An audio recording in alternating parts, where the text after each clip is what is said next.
আসসালামু আলাইকুম। আপনার কি কখনো মনে হয়েছে কেন আপনার পরিবার আপনার স্বপ্নকে পুরোপুরি বুঝতে পারে না বা সমর্থন করে না? কেন তারা আপনার পছন্দ করা কেরিয়ার বা স্বপ্নের প্রতি গুরুত্ব দিতে চায় না? এবং আপনি কি লক্ষ্য করেছেন আমাদের দেশের চাকরির বাজারের পরিস্থিতি দিন দিন আরও জটিল হয়ে উঠেছে? আজকের ভিডিওতে আমরা ৩টি গুরুত্বপূর্ণ বিষয় নিয়ে গভীরভাবে আলোচনা করব। নাম্বার 1, কেন আমাদের পরিবারের স্বপ্ন আর আমাদের স্বপ্ন প্রায়শই মিল খায় না? নাম্বার 2, বাংলাদেশের চাকরির বাজারের বাস্তবতা এবং সমস্যাগুলো।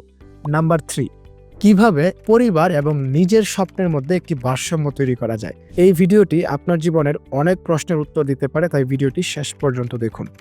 পরিবার বনাম ব্যক্তিগত স্বপ্নের দ্বন্দ্ব, কেন পরিবারের চিন্তা আলাদা? আমি যখন ভিডিওটি রেকর্ড করছি, আপনার বয়স যদি এরকম হয় যে হাই স্কুল শেষ করেছেন, কলেজ বা ইউনিভার্সিটিতে পড়াশোনা করছেন বা স্নাতক শেষ করেছেন, তাহলে আমাদের বাবা মা এমন এক যুগে বেড়ে উঠেছে যখন টেকনোলজির প্রভাব ওইভাবে ছিল না।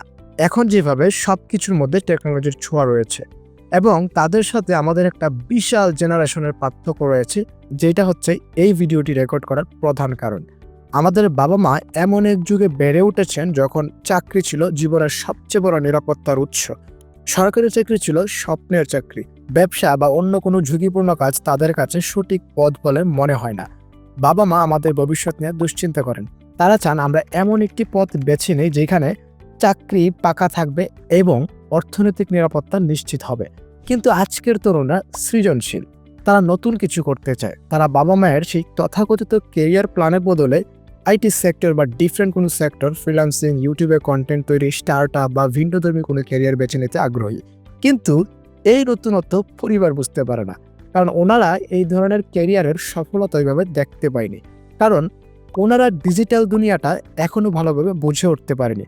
অনেক পরিবার তো ফেসবুকটাকে এখনো এমন কিছু মনে করে যে ফেসবুক না জানি কি এক আজব জিনিস, যা আমরা মনে মনে সবাই জানি যারা এই ভিডিওটি দেখতেছি আর কি।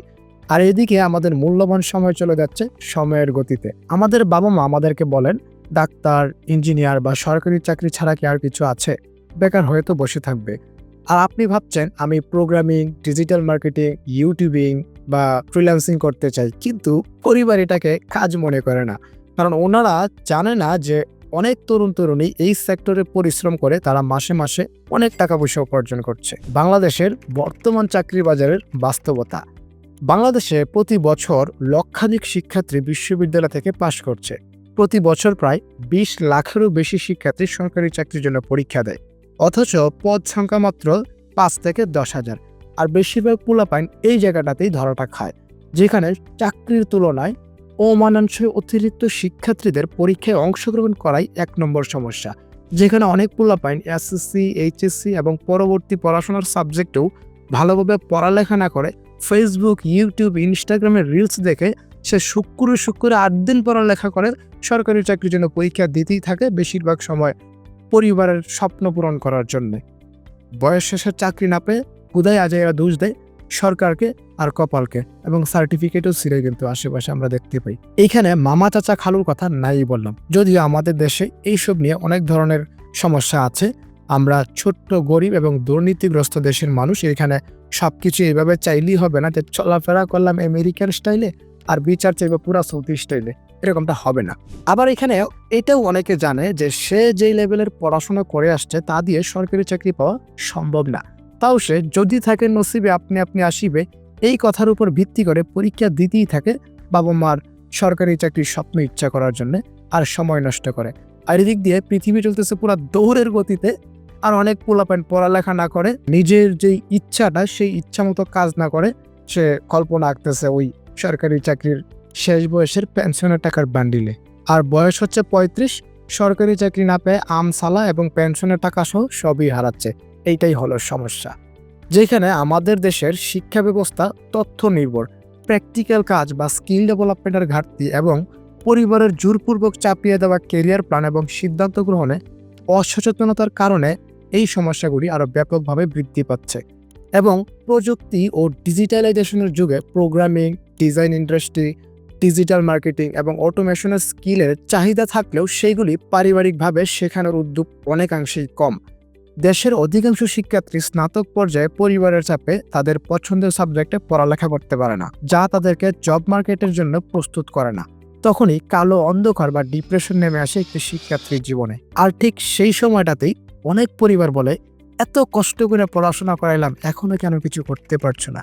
কেমন লাগে বলেন তো? এবার আসি কিভাবে পরিবার এবং নিজের স্বপ্নের মধ্যে ভারসাম্য তৈরি করা যায়।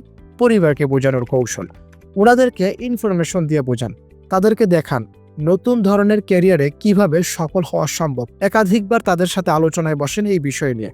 আপনি যে বিষয়টা নিয়ে আগ্রহী এবং কাজ বা পড়াশোনা করতে চান, সেই বিষয়ে সফল কারো গল্প বলুন ওনাদের কাছে উদাহরণ হিসেবে। আর আপনি যদি ভিডিওতে বলা কথাগুলোর ভুক্তভোগী হন, তাহলে এই ভিডিওটা যেটা আমি রেকর্ড করতেছি আপনার ফ্যামিলিকে দেখাবেন। কারণ আমাদের মধ্যে অনেক পরিবার আছে যারা নিজেদের কথা থেকে অন্য মানুষের কথাই বেশি প্রায়োরিটি দেয়। সেই ক্ষেত্রে এই ভিডিওটা একটা প্রায়োরিটির অংশ হতে পারে। সবশেষে আমি সকল অভিভাবকদের এবং সকল ফ্যামিলি মেম্বারদের আমি বলতে চাই, আপনাদের সন্তান অথবা আপনাদের সন্তান সমতুল্য কাউকে ফোর্স করবেন না। তার যেটা ভালো লাগে, সে যেটাতে এনজয় করে, ওইটাতে তাকে পড়াশোনা বা সামনে আগাতে দেওয়া উচিত বলে আমি মনে করি।